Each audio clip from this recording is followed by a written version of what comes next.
des saints vous lit. Gaudete et exsultate. S'il vous plaît, n'oubliez pas de nous soutenir en vous abonnant, en likant et en partageant la vidéo. Merci. Heureux les cœurs purs, car ils verront Dieu. 83. Cette béatitude concerne les personnes qui ont un cœur simple, pur, sans souillure, car un cœur qui sait aimer ne laisse pas entrer dans sa vie ce qui porte atteinte à cet amour, ce qui le fragilise ou ce qui le met en danger. Dans la Bible, le cœur, ce sont nos intentions véritables, ce que nous cherchons vraiment et que nous désirons, au-delà de ce que nous laissons transparaître. Car les hommes ne voient que les yeux, mais le Seigneur voit le cœur. 1 Samuel 16, verset 7. Il cherche à parler à notre cœur. Confère Osée 2, verset 16. Et il désire y écrire sa loi. Confère Jérémie 31, verset 33. En définitive, il veut nous donner un cœur nouveau. Confère Ézéchiel 36, verset 26. 84. Plus que sur toute chose, il faut veiller sur le cœur.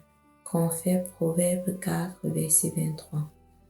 S'il n'est en rien souillé par le mensonge, ce cœur a une valeur réelle pour le Seigneur. Il fuit la fourberie, il se retire devant des pensées sans intelligence.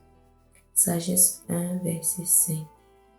Le Père qui voit dans le secret, Matthieu 6, verset 6, reconnaît ce qui n'est pas pur.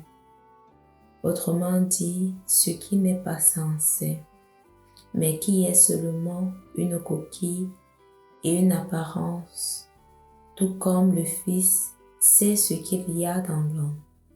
Jean 2, verset 25. 85. Il est vrai qu'il n'y a pas d'amour sans des œuvres d'amour.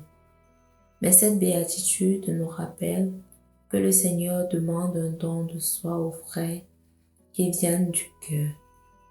Puisque, quand je distribuerai tous mes biens en aumône, quand je livrerai mon corps aux flammes, si je n'ai pas la charité, cela ne me sert de rien. 1 Corinthiens 13, verset 3. Dans l'Évangile selon Matthieu, nous voyons aussi que ce qui procède du cœur, c'est cela qui souille l'homme. Confère Matthieu 15, verset 18. Car de là proviennent entre autres les crimes, le vol, les faux témoignages. Confère Matthieu 15, verset 19. Les désirs et les décisions les plus profondes qui nous guident réellement trouvent leur origine dans les intentions du cœur. 86. Quand le cœur aime Dieu et le prochain, confère Matthieu 22, versets 36 à 40, quand telle est son intention véritable et non pas de vaines paroles, alors ce cœur est pur et il peut voir Dieu. Saint Paul, dans son hymne à la charité, rappelle que nous voyons à présent dans un miroir, en énigme, 1 Corinthiens 13, verset 12. Mais dans la mesure où règne l'amour vrai, nous serons capables de voir face à face. Jésus promet que ceux qui ont un cœur pur verront Dieu. Garder le cœur pur de tout ce qui souille l'amour, c'est cela la sainteté. Heureux les artisans de paix, car ils seront appelés fils de Dieu. 87. Cette béatitude nous fait penser aux nombreuses situations de guerre qui se répètent. En ce qui nous concerne, il est fréquent que nous soyons des instigateurs de conflits ou au moins des causes de malentendus. Par exemple, quand j'entends quelque chose de quelqu'un, que je vais voir une autre personne et que je le lui répète et que j'en fais même une deuxième version un peu plus étoffée et que je la propage. Et si je réussis à faire plus de mal, il semble que cela me donne davantage de satisfaction.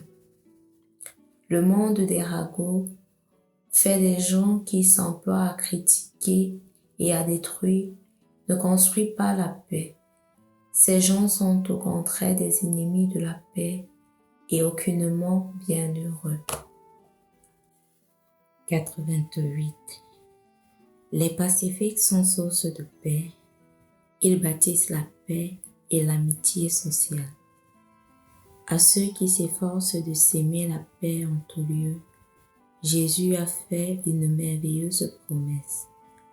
Ils seront appelés fils de Dieu. Matthieu 5, verset 9. Il a demandé à ses disciples de dire en entrant dans une maison, paix à cette maison. Luc 10, verset 5.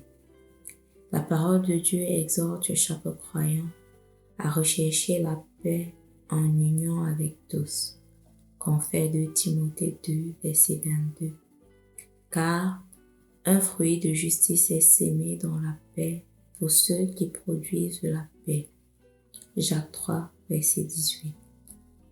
Et si parfois dans notre communauté, nous avons des doutes quant à ce que nous devons faire, poursuivons donc ce qui favorise la paix.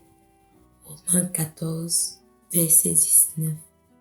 Parce que l'unité est supérieure au conflit. 89. Il n'est pas facile de bâtir cette paix évangélique qui n'exclut personne, mais qui inclut également ceux qui sont un peu étranges, les personnes difficiles et compliquées, ceux qui réclament de l'attention, ceux qui sont différents, ceux qui sont malmenés par la vie, ceux qui ont d'autres intérêts. C'est dur et cela requiert une grande ouverture d'esprit et de cœur, parce qu'il ne s'agit pas d'un consensus de bureau ou d'une paix éphémère pour une minorité heureuse, ni d'un projet de quelques-uns destiné à quelques-uns.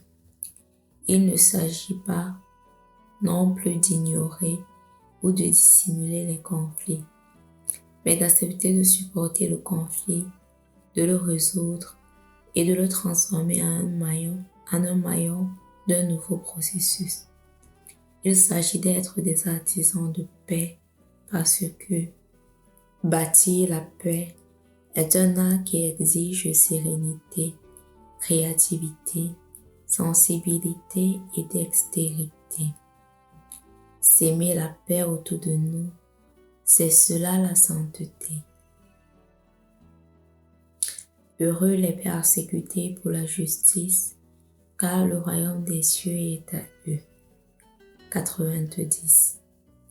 Jésus lui-même souligne que ce chemin va à contre-courant, au point de nous transformer en sujets qui interpellent la société par leur vie, en personnes qui dérangent. Jésus rappelle combien de personnes sont persécutées et ont été persécutées simplement pour avoir lutté pour la justice, pour avoir vécu leurs engagements envers Dieu et envers les autres. Si nous ne voulons pas sombrer dans une obscure médiocrité, ne recherchons pas une vie confortable, car qui veut sauver sa vie la perdra. Matthieu 16, verset 25. Pour vivre l'Évangile, on ne peut pas s'attendre à ce que tout autour de nous soit favorable. parce que souvent les ambitions du pouvoir et les intérêts mondains jouent contre nous. Saint Jean-Paul II disait qu'une société est aliénée quand, dans les formes de son organisation sociale, de la production et de la consommation, elle rend plus difficile la réalisation du don de soi et la constitution de la solidarité entre les hommes. Dans une telle société aliénée, prise dans un enchevêtrement politique, médiatique, économique, culturel et même religieux qui empêche un authentique développement humain et social. Il devient difficile de vivre les béatitudes et cela est même mal vu, suspecté, ridiculisé. 92. La croix, en particulier les peines et les souffrances que nous supportons pour vivre le commandement de l'amour et le chemin de la justice, est une source de maturation et de sanctification. Rappelons-nous que lorsque le Nouveau Testament parle des souffrances qu'il faut supporter pour l'Évangile, il se réfère précisément aux persécutions. Confère Actes 5, verset 41, Philippiens 1, verset 29, Colossiens 1, verset 24, 2 Timothée 1, verset 12, 1 Pierre 2, verset 20, puis 4, versets 14 à 16. Apocalypse 2, verset 10.